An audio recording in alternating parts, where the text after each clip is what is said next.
Travis was my firstborn in October 2005 when he was 9 months old. He was diagnosed with stage 4 hepatoblastoma, which is a rare and aggressive form of liver cancer. He was hospitalized for 5 months. During that time, he had chemotherapy. He was on a ventilator.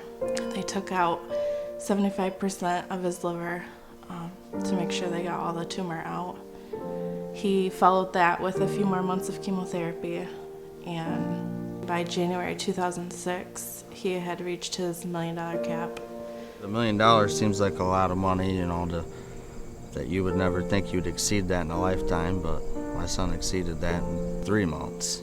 You think you're working, you're paying for insurance, you're gonna be covered. They just got an illness that they couldn't help. And it's not fair to take away their insurance or to tell them they can never be on insurance again.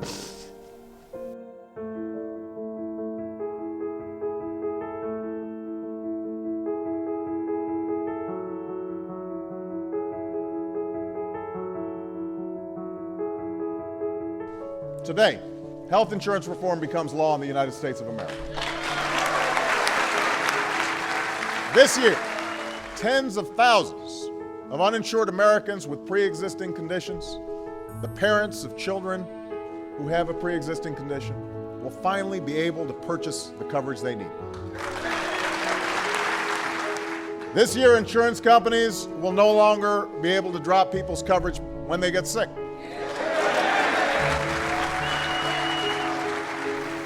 When I heard that the bill had passed, it was a huge relief.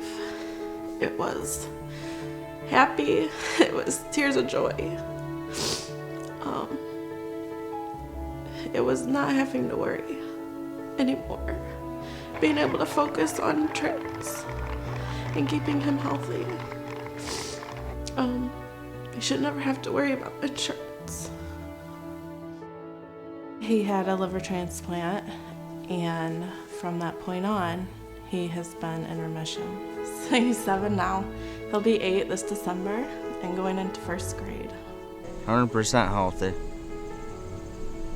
Almost 8 years old. Yeah, obviously, my biggest fear is the law being repealed.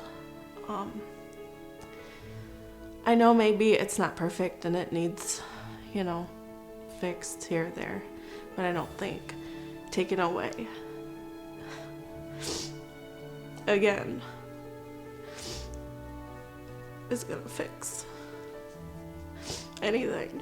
It's gonna hurt families like ours. Travis's story doesn't only touch our heart, but it reminds us of why we've got to fight so hard to re-elect President Obama. The Affordable Care Act does so many good things for millions of families like Travis's, including ending lifetime caps, no more pre-existing conditions, coverage for dependents up to the age of 26, tax credits for small businesses that provide health care, and in particular help for seniors, including strengthening Medicare and providing access to preventive services and closing the donut hole so prescription drugs can be then affordable for seniors.